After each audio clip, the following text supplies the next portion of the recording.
warahmatullahi wabarakatuh. Perkenalkan, saya Nina Isyana, MPD GR, Guru SD Negeri 49 Kota Jambi. Pada tahun ini, saya mengikuti penghargaan apresiasi GTK kategori GTK Transformatif Guru SD. Dalam era globalisasi dan perkembangan teknologi yang begitu pesat, dunia pendidikan dituntut untuk terus beradaptasi dan melakukan pembaharuan demi menghasilkan generasi yang unggul, siap menghadapi tantangan zaman sehingga tercipta generasi menuju visi Indonesia Emas 2045. Sebagai seorang guru, saya tertantang untuk melaksanakan peran strategis dalam menggerakkan seluruh elemen sekolah untuk menciptakan kepemimpinan pembelajaran di dalam kelas. Praktik pembelajaran yang dilakukan guru terkadang tidak sesuai dengan perkembangan zaman. Misalnya, guru masih sering menggunakan buku sebagai satu-satunya sumber belajar di kelas. Dan guru juga menggunakan model-model pembelajaran yang konvensional. Padahal kita bisa menggunakan lingkungan belajar atau alam sekitar sebagai sumber belajar yang efektif. Selain itu, seringkali praktik pembelajaran inovatif dianggap hal yang merepotkan.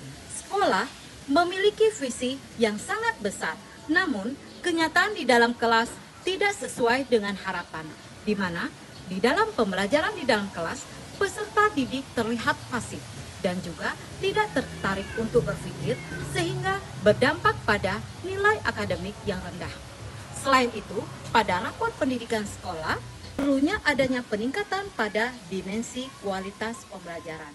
Berdasarkan permasalahan di atas, dengan semangat yang tinggi, saya berkomitmen mengembangkan diri dan mengajak rekan sejawat untuk bersama-sama bertransformasi, menciptakan lingkungan belajar yang inspirasi dan adaptif terhadap perubahan zaman. Saya bersama rekan sejawat memiliki impian untuk dapat meningkatkan pemahaman peserta didik, berpikir kritis, menganalisis, dan memecahkan masalah secara kompleks, serta siap menghadapi tantangan masa depan dengan bekal pemahaman yang kuat dan karakter yang baik. Wujud transformatif yang saya lakukan adalah saya berkolaborasi dengan rekan sejawat yang memiliki keresahan yang sama, membentuk tim dan bekerja sama dengan menerapkan pendekatan inquiry kolaboratif. Pendekatan pembelajaran mendalam menjadi pilihan yang tepat bagi saya dan tim untuk mencapai impian bersama kami.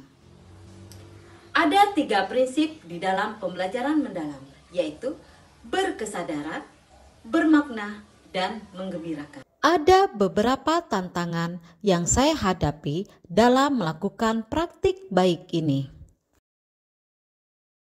Tahap pertama dalam siklus inquiry kolaboratif adalah identifikasi, yaitu proses memahami secara mendalam siapa murid yang ada di hadapan kita dan apa fokus inquiry kolaboratif yang ingin disasar. Tahap berikutnya dalam siklus inquiry kolaboratif adalah merancang pembelajaran yang bermakna, adaptif, dan menantang. Pada tahap ini, guru bersama tim kolaboratif menyusun rancangan pembelajaran pendekatan pembelajaran mendalam, baik dari asesmen awal hingga asesmen akhir pembelajaran. Dalam merancang pembelajaran, langkah pertama yang saya lakukan adalah menyusun asesmen awal untuk mengidentifikasi kesiapan peserta didik sebelum belajar.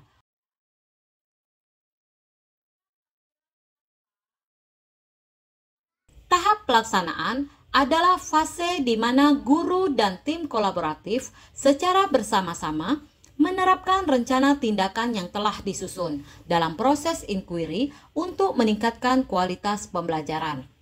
Pada tahap pelaksanaan, saya mulai melakukan aksi di dalam kelas dengan mengimplementasikan pendekatan pembelajaran mendalam dengan menggunakan prinsip berkesadaran, bermakna, menggembirakan. Pembelajaran mendalam mempunyai 3 pengalaman belajar, yaitu memahami, mengaplikasi, dan merefleksi. Pada pengalaman belajar memahami, saya melakukan kegiatan apersepsi, yaitu menghubungkan pengetahuan baru dengan pengetahuan sebelumnya dan menstimulus proses berpikir peserta didik. Selanjutnya, saya menghubungkan materi pembelajaran tersebut dengan konteks kehidupan sehari-hari peserta didik, sehingga peserta didik diberi kebebasan bereksplorasi dan berkolaborasi dengan teman sejawatnya. Selain itu, untuk menanamkan nilai-nilai moral dan etika, serta nilai positif lainnya, saya mengaitkan pembelajaran dengan pembentukan karakter peserta didik. Pada pengalaman belajar mengaplikasikan, saya menerapkan pengetahuan ke dalam situasi nyata dengan pengembangan pemahaman dan melakukan eksplorasi lebih lanjut, maka memunculkan berpikir kritis peserta didik untuk mencari solusi inovatif berdasarkan pengetahuan yang ada. Banyak yang telah saya lakukan pada pengalaman belajar mengaplikasi ini. Sebagai contoh, saya mengajak peserta didik melakukan praktek bagaimana energi dapat berubah, memberi tugas peserta didik untuk membuat ekosistem air yang dibantu oleh orang tua.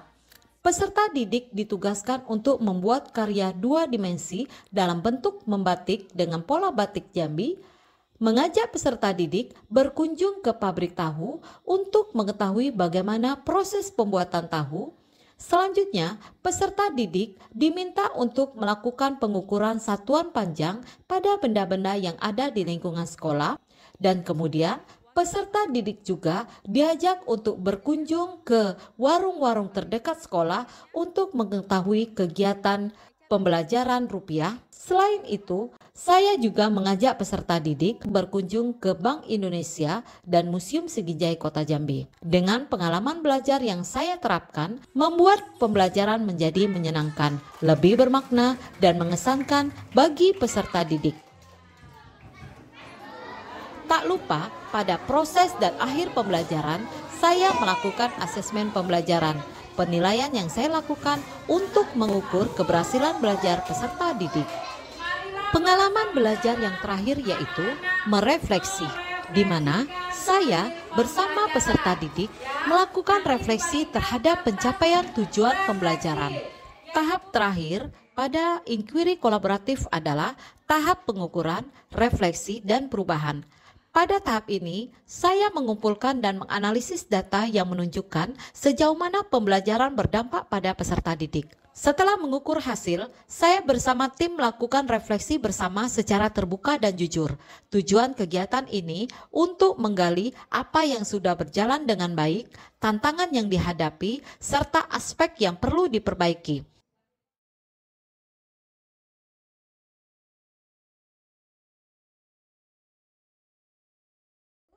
Saya sangat terinspirasi dengan model pembelajaran Ibu Nina karena beliau menerapkan pembelajaran deep learning. Saya merasa sangat terinspirasi dan saya akan menerapkan di dalam kelas saya, terutama pada bidang proyek.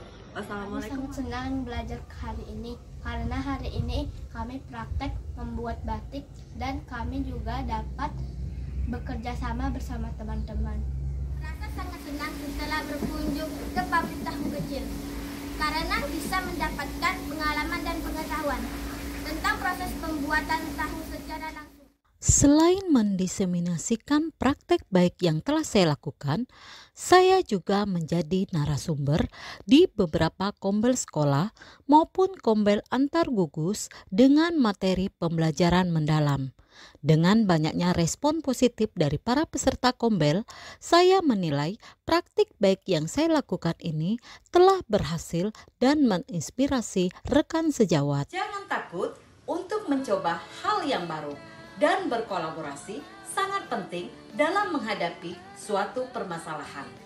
Demikianlah praktik baik yang telah saya lakukan. Semoga bermanfaat. Wassalamualaikum warahmatullahi wabarakatuh.